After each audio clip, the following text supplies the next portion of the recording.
मन बोल हरि हरि हरि बोल। गोविंद माधव गोपाल बोल।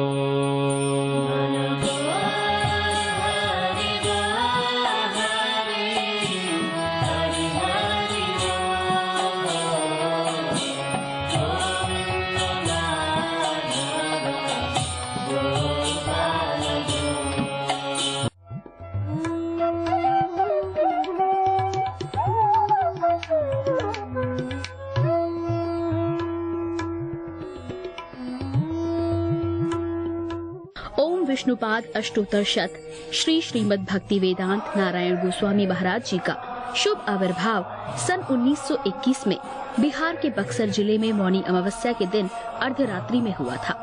प्रारंभ से ही इनकी धर्म में रुचि थी। बचपन में ही उन्होंने गीता, रामायण आदि का अध्ययन किया था। संसार से अत्यंत तीव्र वैराग्य होने के कारण 25 वर्ष की आयु में ही वे गृहस्थ जीवन त्याग कर मठ में निवास करने लगे। सन 1946 में उन्होंने नित्य लीला प्रविष्ट ओम विष्णुपाद श्री श्रीमद् भक्ति प्रज्ञान केशव गोस्वामी महाराज जी से विधिवत दीक्षा प्राप्त की तथा सन 1954 में संन्यास ग्रहण किया। मथुरा में निवास करते हुए अपने गुरु की आज्ञा तथा कृपा से अनेक ग्रंथों का हिंदी भाषा में अनुवाद किया है। इनके प्रमुख ग्रंथ हैं श्रीमद् भगवद गीता, गीत गोविंद, जैव धर्म, वेणु गीत, भजन रहस्य, ब्रजमंडल परिक्रमा, श्री श्री वृहद भागवतामृतम। इन सभी ग्रंथों का English, Spanish, Dutch, French, German, Russian, Italian, Portuguese, Chinese आदि विश्व की अनेक भाषाओं में अनुवाद हो रहा है। लगभग पिछले 60 वर्षों से श्रील भक्ति वेदांत नारायण गोस्वामी जी महाराज ने भारत एवं विश्व के सभी प्रमुख देशों में शुद्ध भक्ति का प्रचार किया, अर्थात भक्ति योग की शिक्षा प्रदान की। श्रील गुरुदेव के भक्ति प्रचार कार्य से प्रोत्साहित होकर अमेरिका के ह्यूस्टन के मेयर द्वारा श्रीमान लीपी ब्राउन ने 31 मई सन 2003 को इन्हें ऑर्डिनरी सिटीजनशिप एवं गुडविल एम्बेसडर के सम्मान से विभूषित किया। सन 2003 में ध्वजाचार्य पीठ तथा विश्व धर्म संसद ने श्रील गुरुदेव को कृष्ण भक्ति, विश्व भर में सनातन धर्म के प्रचार प्रसार तथा ब्रजमंडल के संरक्षण एवं पुनरुद्धार हेतु अनेक अथक प्रयासों के लिए योगाचार्य की उपाधि से सम्मानित किया। इस प्रकार संपूर्ण विश्व में प्रेम धर्म का प्रचार प्रसार करते हुए श्रील भक्ति वेदांत नारायण गोस्वामी जी महाराज ने 29 दिसंबर 2010 को श्री जगन्नाथपुरी में अपनी भौम लीला को संवरण किया। वे अपनी दिव्य शिक्षाओं में और अपने निष्कपट आश्रित जनों के हृदय में सर्वदा विराजमान हैं।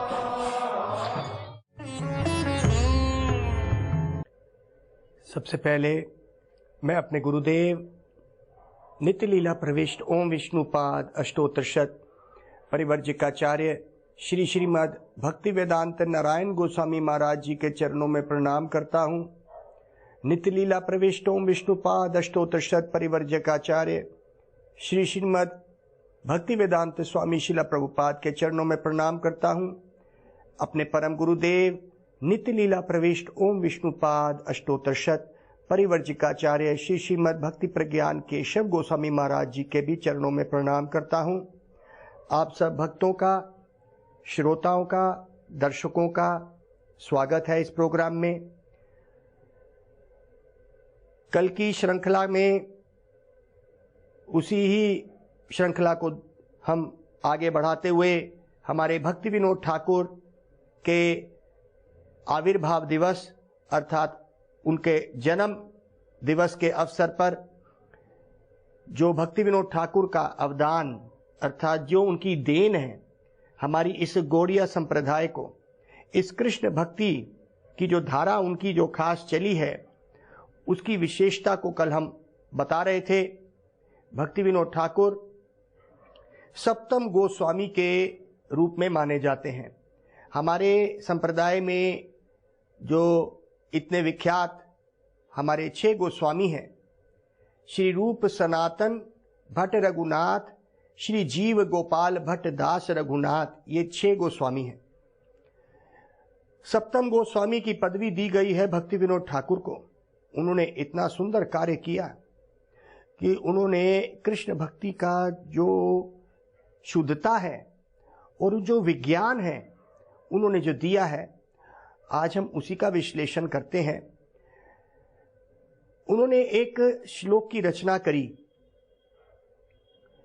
उस श्लोक इतना सुंदर है कि हमारे पूरे वैष्णवता के सिद्धांत को उन्होंने उस श्लोक में बांध दिया।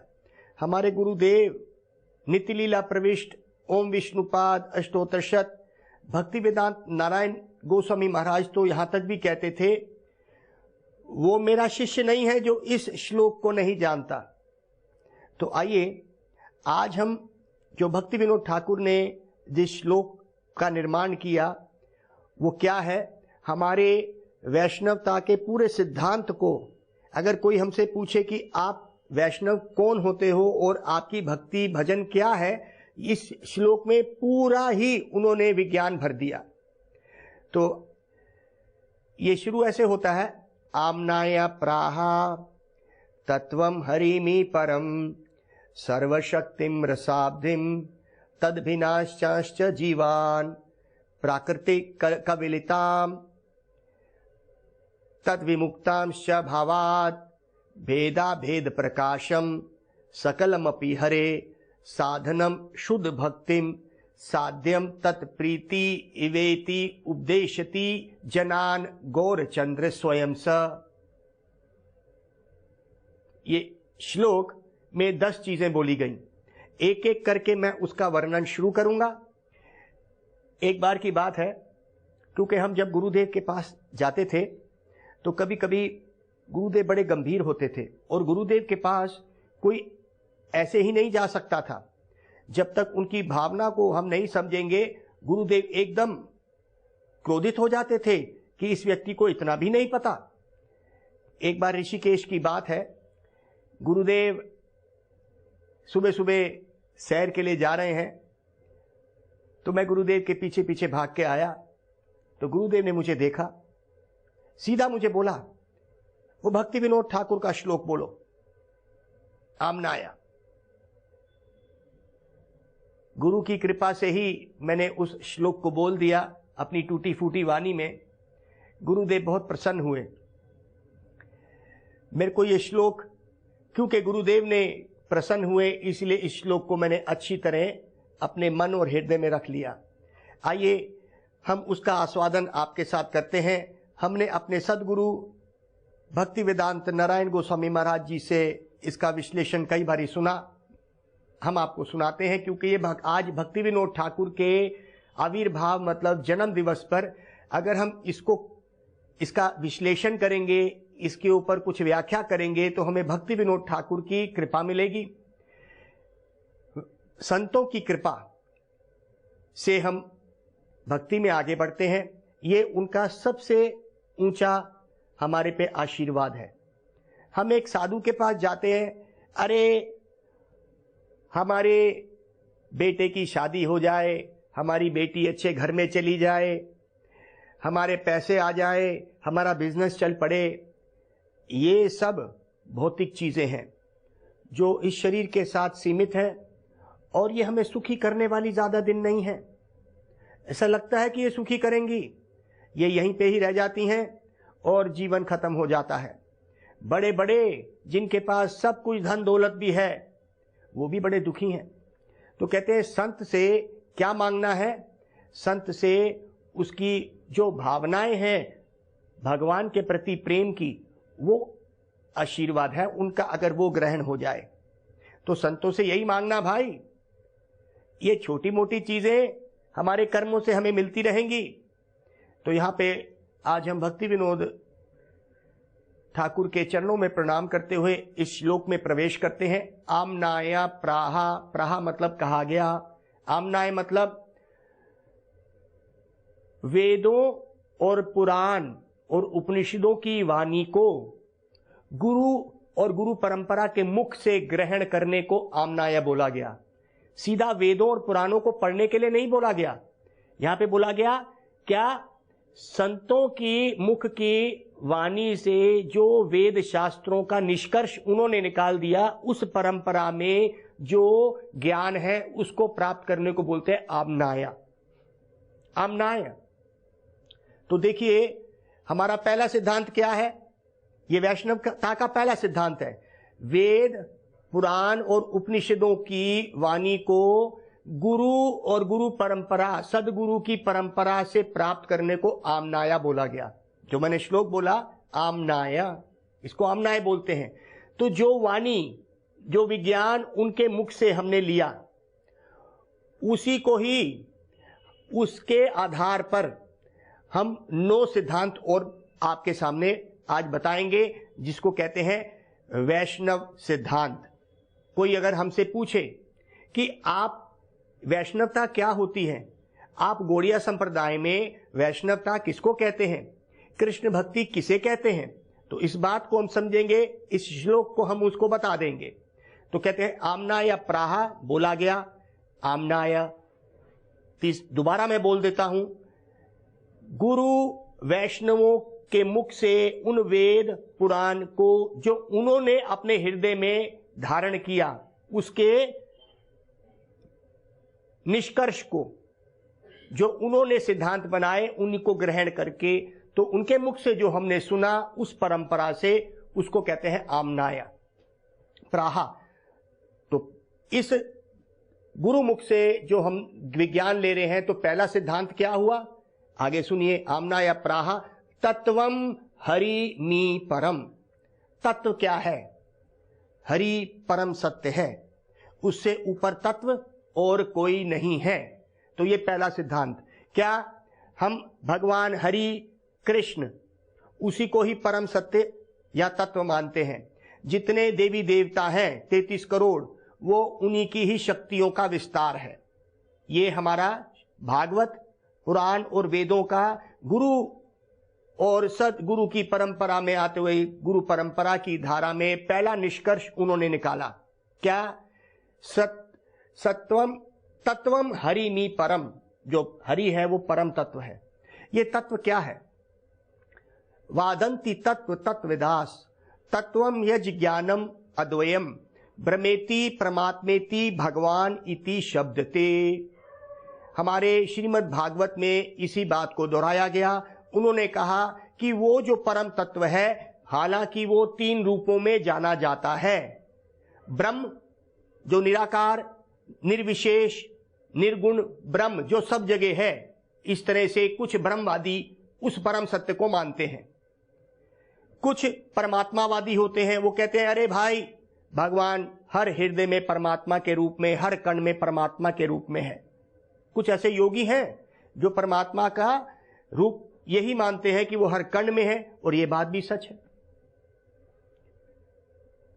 भ्रमेति परमात्मेति भगवान इति शब्दते।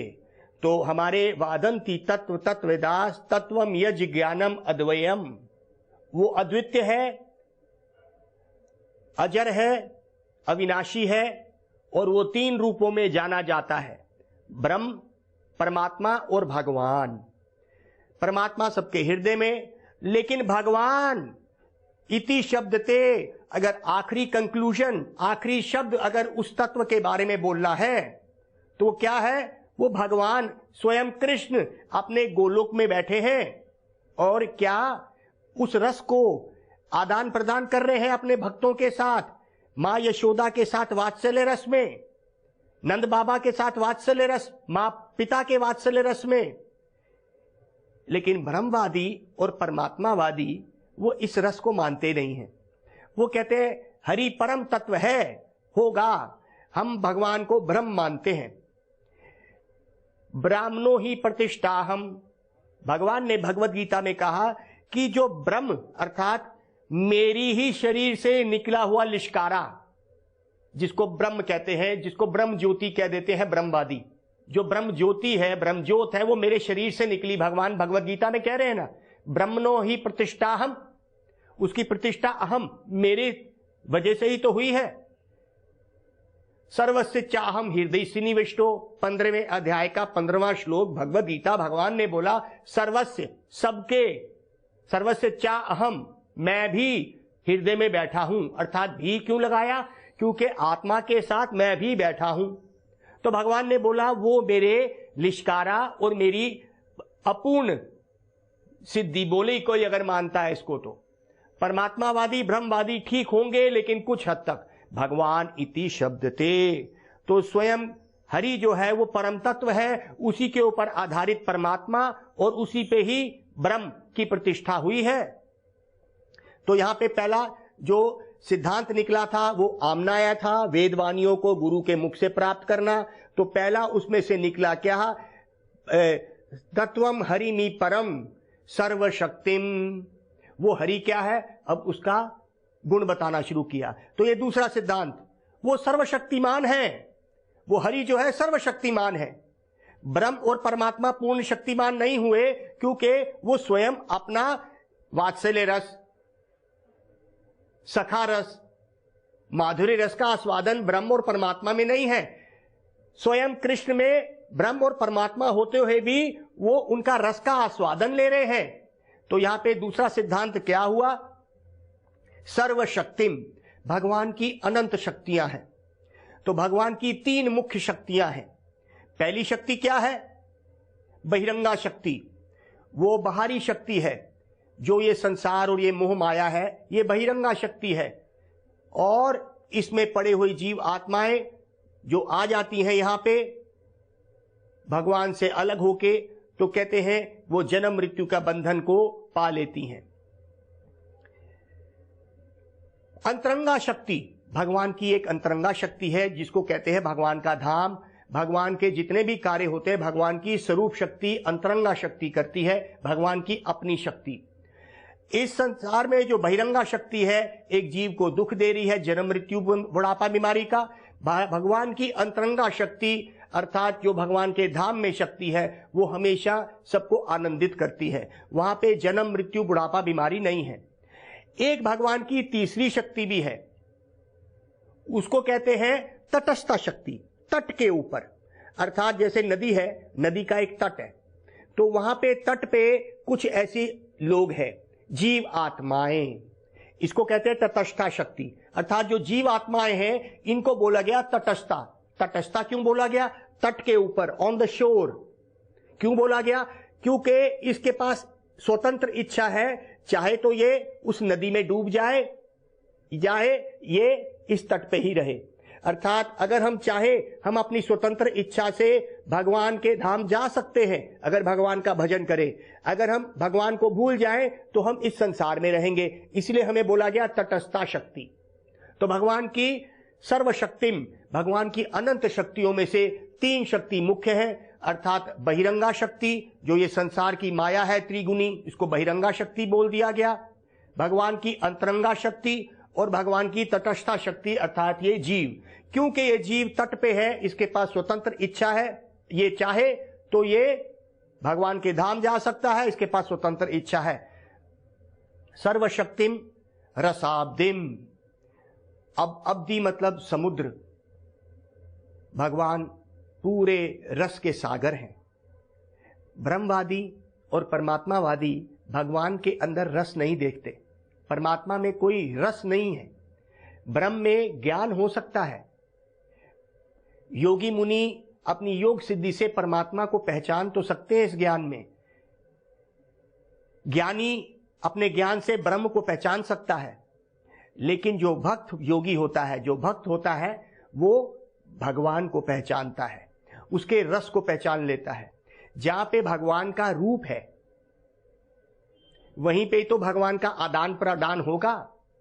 तो कहते हैं कि भगवान का रूप जो है वो बहुत आकर्षक है, सारे रस वहीं से निकलते हैं। कहते हैं भगवान पांचों रसों में अपने भक्तों के साथ पूर्ण रूप में डूबे हुए हैं। शांत दास्य, दास्य का मतलब हो गया, ये समझ लीजिए कि दास उस भगवान के धाम के जो दास हैं भगवान में पूर्ण रूप से प्रेम ओतप्रोत होकर उनकी सेवा कर रहे हैं। सखा लोग भगवान के साथ रोज नित्य ही अपने गौचारण में कृष्ण के साथ गैया चराने सखा लोग इकट्ठे होके गोवर्धन चले जाते हैं और वहां पे कितने ही तरह की अटकेलियां खेलते हैं। ये रस है जो भक्तों को मिल सकता है। परमात्मावादी या ब्रह्मवादी इसको नहीं समझेंगे क्योंकि वो रूप को प्रकट ही नहीं कर पा रहे भगवान के। तो कहते हैं रसाब्दिम, जो पूर्ण रस का आस्वादन है वो भगवान के रूप में हो सकता है। भगवान ने तो यहां तक भी कह दिया क्लेशोधिकत्रास्तेषाम अव्यक्त सक्त अचेतासाम। अरे भाई ब्रह्मवादी लोगों, क्या कर रहे हो? क्लेश ही क्लेश है उस मार्ग में जिस व्यक्ति ने अपने हृदय को अव्यक्त में लगा दिया। अव्यक्त मतलब अनमैनिफेस्टेड, भगवान का रूप नहीं है। अगर तुमने अपना हृदय उसमें लगा दिया तो क्लेश ही क्लेश है। अर्जुन, तू मेरा भक्त है तो तू मेरे को याद कर, भूल जा इस ब्रह्मवादियों का, क्योंकि ये क्लेश ही क्लेश है। तो कहते हैं रसाब्दिम। तो हमने क्या बोला अभी तक? आमनाया, गुरु वैष्णव के मुख से प्राप्त जो वाणी है, आमनाया बोल दिया, प्राहा बोला गया। उन्होंने 9 सिद्धांत बोले जिसको मैं बोल रहा हूं। आमनाया प्राहा तत्वम हरिमी परम सर्वशक्तिम रस आब्दिम तद भिनाश्चाश्च जीवान। जीव जो है, और ये जो जीव है उनका विभिन्न अंश है। अंश है और नहीं भी। क्या मतलब है? उनका अलग हुआ अंश। जीव कहां से निकला? भगवान से निकला। लेकिन अब जीव वापस भगवान में मिलता नहीं है, ये सनातन है। भगवान भी सनातन है, जीव भी सनातन है। तो इसीलिए भगवान का अंश तो है लेकिन विभिन्न अंश है। अब वो सनातन रूप से हमेशा के लिए अलग है, वो कभी मिल नहीं सकता। ब्रह्मवादी लोग कहते हैं ब्रह्म को प्राप्त करके हम उसमें मिल जाएंगे, लेकिन भक्त लोग कहते हैं हम उसमें नहीं मिलेंगे, हम उसकी सेवा के लिए हमेशा अलग रहते हैं और उसकी सेवा करेंगे। जैसे यशोदा मां करती वात्सल्य रस में, जैसे गोपियां करती है माधुर्य रस में, जैसे सखा लोग आज भी गोवर्धन में जा रहे हैं, उनके साथ सखा रस का आस्वादन कर रहे हैं। तो भक्त लोग कभी भी इस मिलने की, ब्रह्म एकता की बात नहीं करते। इस बात को समझेंगे हम।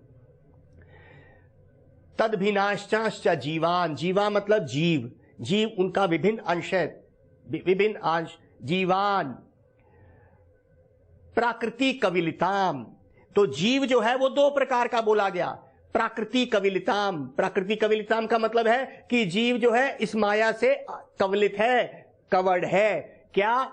जीव जो है जब इस संसार में आता है तो भगवान की 3 गुणी माया में लिपट जाता है। तमोगुण, रजोगुण और सत्वगुण में आके वो अपने आप को ये शरीर समझ बैठता है और आत्मा को भूल जाता है। इस संसार को अपना समझने लगता है और इस संसार के काम क्रोध में पड़ जाता है। तो ऐसे जीव को कहते हैं प्राकृतिक कविलिताम, जिसको कहते हैं बद्ध जीव। बंध गया, इस संसार के जन्म मृत्यु के बंधन में बंध गया।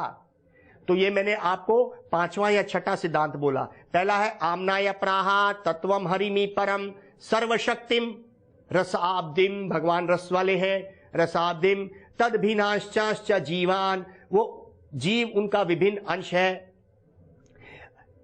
प्राकृति कविलिताम। कुछ ऐसे जीव जो इस माया में फंस गए वो बद्ध जीव बोले गए।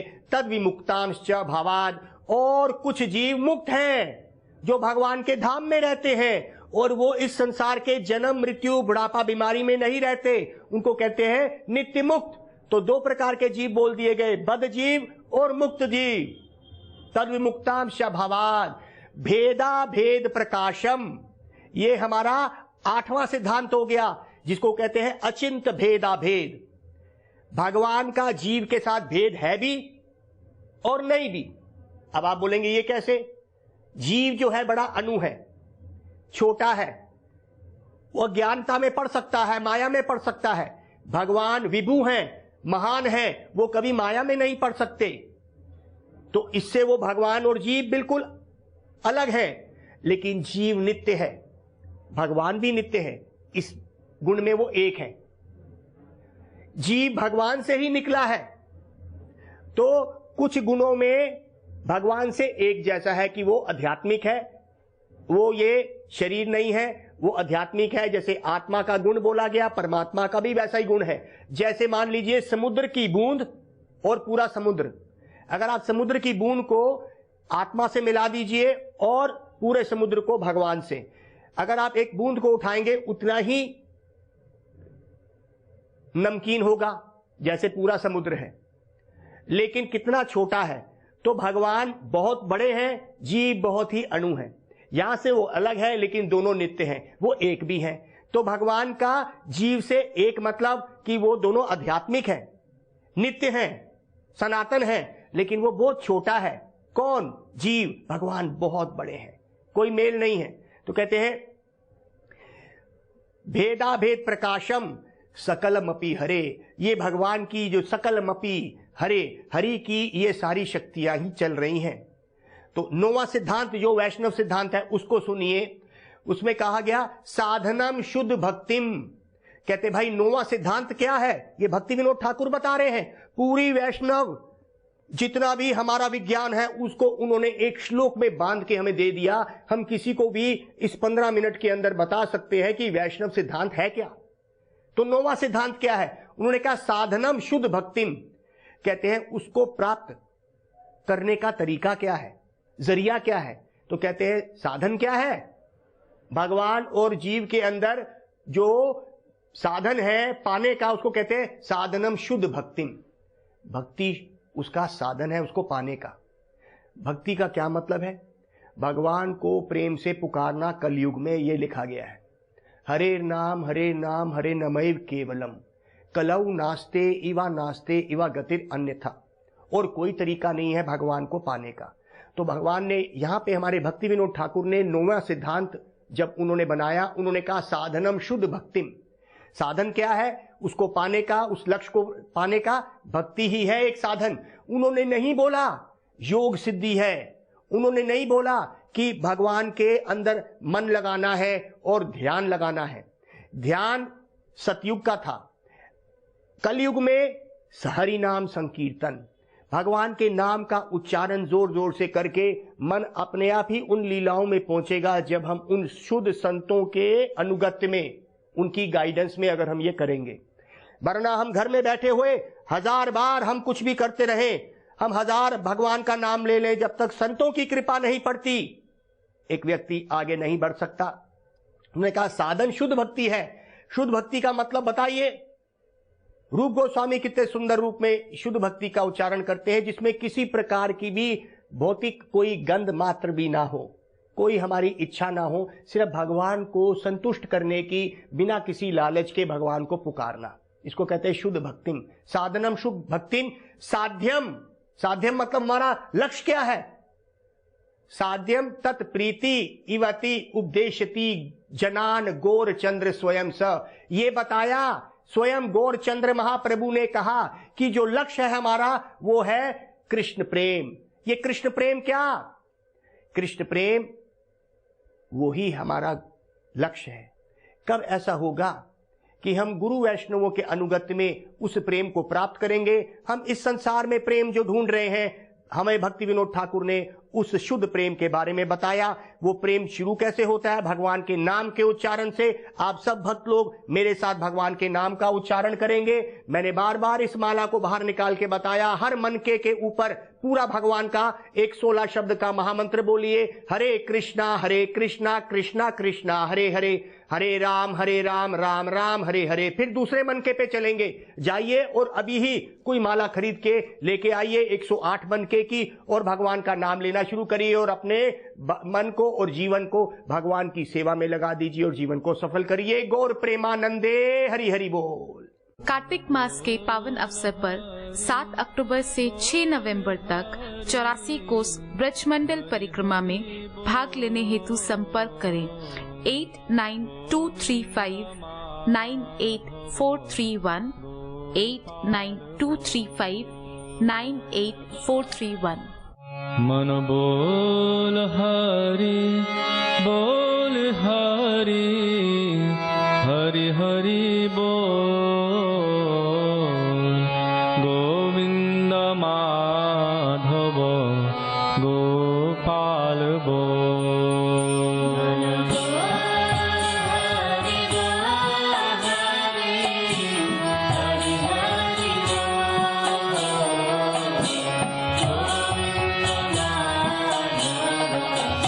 Oh